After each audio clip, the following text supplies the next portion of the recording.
Let's talk about the role of childhood abuse in adulthood.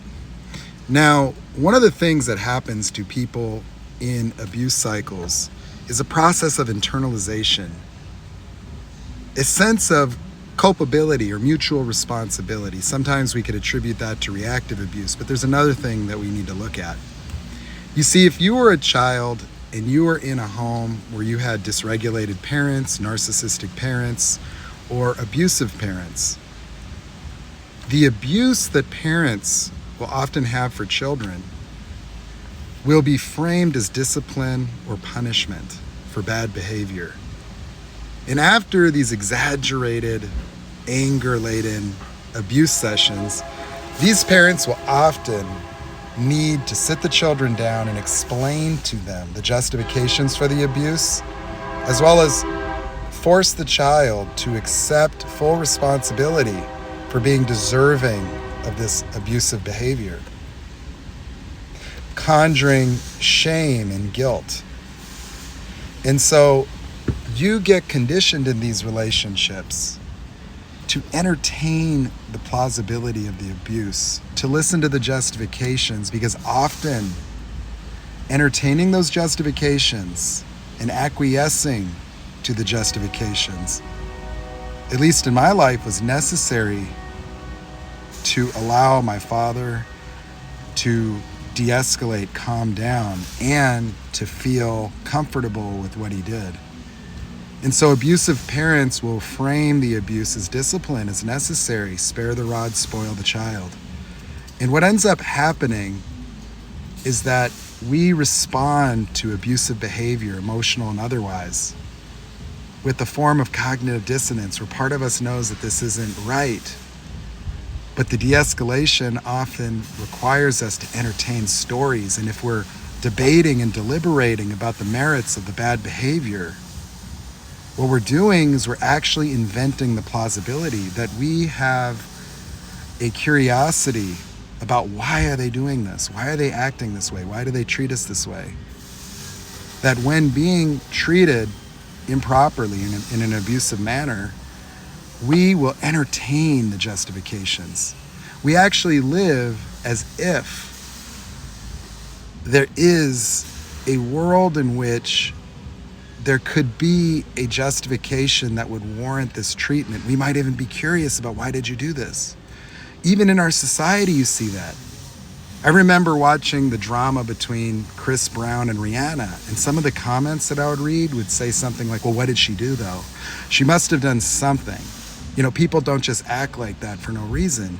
You see, the problem with that abuse mentality is that it actually creates a view where there would be a justification possible, that this kind of abusive behavior could theoretically be warranted if the justification rises to a threshold that would make this kind of violence explainable. When it really has no justification, no matter what she did, it doesn't matter. Even if it was reactive abuse, it still wouldn't matter. And so in these relationships as adults, if we were exposed to toxic, abusive parents, emotional or physical abuse, we have been conditioned to be the recipients of justifications, to mull over those, to think about it. And what do? Sometimes we fight, sometimes we argue, sometimes we don't understand, sometimes we don't think the punishment fits the crime, that they went too far. Failing to acknowledge that the elephant in the room is the abuse itself, not the justification. That in entertaining justifications for emotional abuse, for being curious about it, for wanting to understand why the person did it, whether they're afflicted, whether they were traumatized, whether I actually did something wrong, the mere deliberation and debate about the merits of the abuse actually creates a view where there could potentially be plausibility. We open the door for manipulation. We open the door for gaslighting because we're actually engaging in a conversation. We're actually talking in a manner as if we need to defend our reaction to the abuse. We need to defend our upset. We need to defend our disappointment. We need to defend our pain. We need to defend ourselves. from the secondary abuse, which would be a continuation of the abuse through gaslighting, through projecting guilt, shame, culpability, that the abusers often need us to be responsible in order to let them off the hook.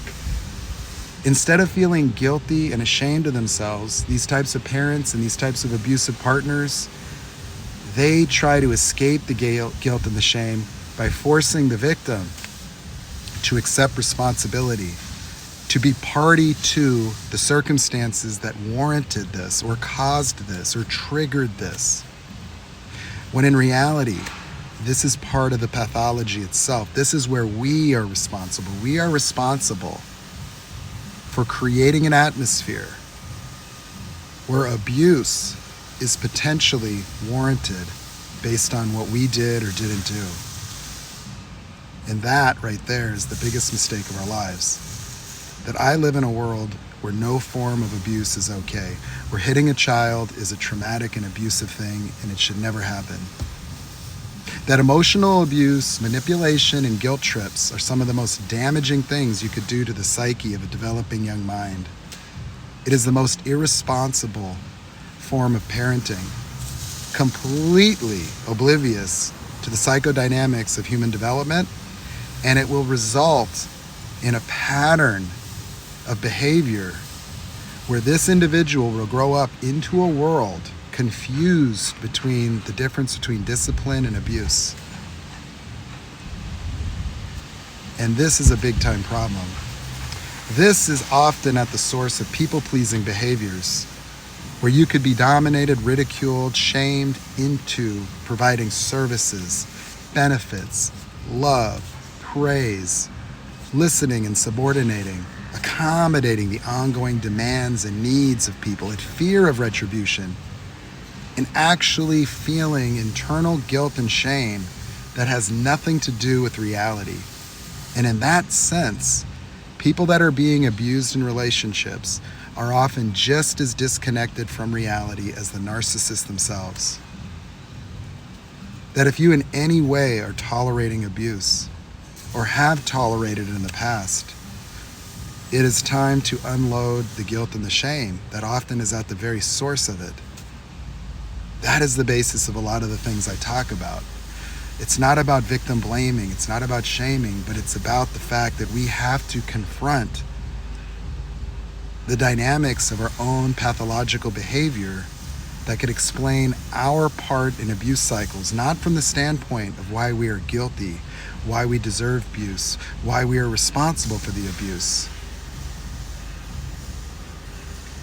but simply how our emotional framework, in effect, enables the abuse by opening our mind to the excuses, the lies, the projections, the justification, and the gaslighting that often goes hand in hand with the abuse coming from narcissists and other pathological and toxic people.